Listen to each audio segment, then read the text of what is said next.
അള്ളാഹു പരമ കാരുണ്യവാനും കാരുണ്യാധികാരിയാണെങ്കിലും എന്തുകൊണ്ട് 2 വയസ്സുള്ള കുഞ്ഞ് കിണറ്റിൽ വീഴുന്ന പോലുള്ള ദുരിതങ്ങൾ സംഭവിക്കുന്നത്? ഇസ്ലാമിൻ്റെ കാഴ്ചപ്പാടിൽ പ്രതിഫലമോ ശിക്ഷയോ ലഭിക്കുന്ന അനന്തമായ സ്ഥലമല്ല, ഇത് പരീക്ഷണ ലോകമാണ്. കുഞ്ഞിന് ദുരന്തം സംഭവിച്ചത് കുഞ്ഞിൻ്റെ തെറ്റുകൊണ്ടാണ് എന്ന് ഇസ്ലാം പറയുന്നില്ല. എന്നാൽ അതിലൂടെ പരീക്ഷിക്കപ്പെടുന്നത് ചുറ്റുമുള്ള മനുഷ്യരെയാണ്.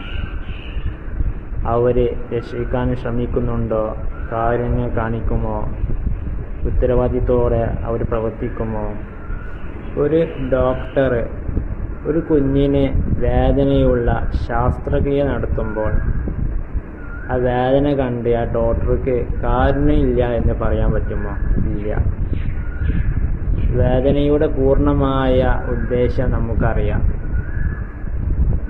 അതുപോലെ മനുഷ്യർക്ക് എല്ലാ സംഭവങ്ങൾക്കും പൂർണ്ണമായ ജ്ഞാനമില്ല. ഇസ്ലാം പഠിപ്പിക്കുന്നത് അള്ളാഹുവിൻ്റെ അറിവ് മനുഷ്യർക്കാരും പൂർണ്ണമായ അനന്തമായ വിശാലമാണ് എന്നതാണ്. പരിശുദ്ധമായ ഖുർആനിൽ പറയുന്നത്, നിങ്ങൾ ഒരു കാര്യം ഇഷ്ടപ്പെടുകയാണെങ്കിൽ അത് നിങ്ങൾക്ക് ദോഷമായിരിക്കും. മറിച്ച് നിങ്ങളൊരു കാര്യം ഇഷ്ടപ്പെട്ടിട്ടില്ലെങ്കിൽ അത് നിങ്ങൾക്ക് നന്മയായിരിക്കും. അള്ളാഹു അറിയുന്ന കാര്യം നമ്മൾ അറിയുന്നില്ല. ഇസ്ലാമിൻ്റെ വിശ്വാസപ്രകാരം മരിക്കുന്ന ഓരോ കുഞ്ഞും നിരപരാധികളായ അവർക്ക് അള്ളാഹുവിൻ്റെ കാരുണ്യവും പ്രതിഫലമുണ്ട്.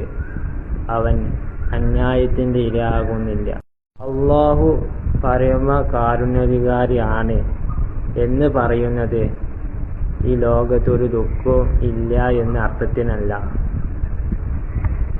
മറിച്ച് ദുഃഖങ്ങൾക്കിടയിൽ അവൻ്റെ പൂർണ്ണമായ നീതിയും ജ്ഞാനവും കാരുണ്യവും